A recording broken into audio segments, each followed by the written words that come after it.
Kemmu sabiħ li titla l-ċaċet kolla u tinżel fl-itlamwiet f'ijan moħbija. Kemmu sabiħ li minsi tkun mil-folla u ismek jisir wensal qalbek biss. Dinja parti mis-silta mużikali Kemmu sabiħ lirika mirquma għall-aħħar b'mużika ta' Maestro Paul Abela mill-pinna ta' Ray Mahoney miktuba lil Semi Bartolo lejn minn bajtu. Is-sibt filgħodu fil-parroċċja ta' Santa Lucia dedikata lil Papa Piju 10 ingħatat l-aħħar tislima lil Ray Mahoney, kittieb prolifiku għal snin twal xandar fuq l-istazzjonijiet wan. Mahoney bqa' magħruf bħala wieħed mill-aqwa kittieba tal-lirika mirquma fil-pajjiż.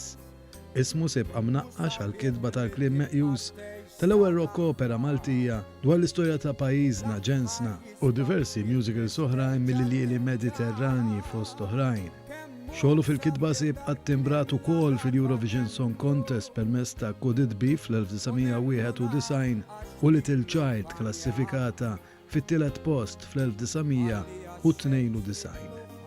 Leħnu jibqa' marbut mal-qari ta' diversi xogħlijiet u romanzi fuq One Radio, pilastru ewlieni fil-poeżija u l-letteratura ta' pajjiżna. Kien wieħed mill-fundaturi tal-moviment Awmin Letterarju u awtur ta' qatt ta' poeżiji. Fil-funeral spikkaw diversi persuni distinti minn kull sfera tal-ħajja, fost oħrajn, awturi, artisti, xandara u kantanti li ħadmu miegħu mill-qrib tul ħajtu.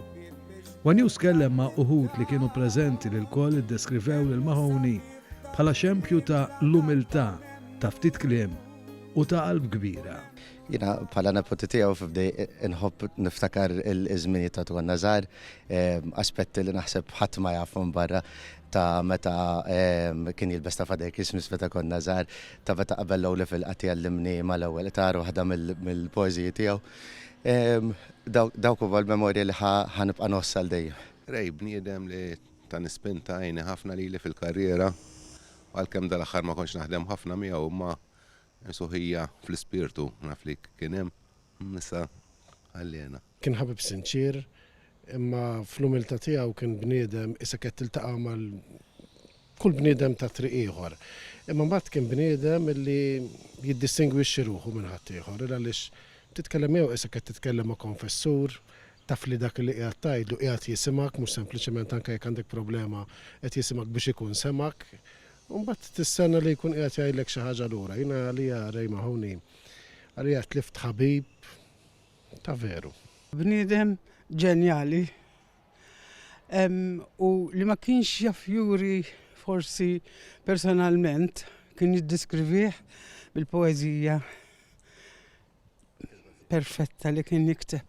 Raymond Mahoney għalija kien dak il-ġgant li dejjem ħarist il-fuq leħ fil-kitbit tiegħi, kont nafu wkoll f'wan bħala xandar, ġieli wassaltu wkoll id-dar, bniedem illi ma ngħidx illi qatt pereżempju tlabtu kif nikteb, imma taqra l-kitbit tiegħu titgħallem ħafna.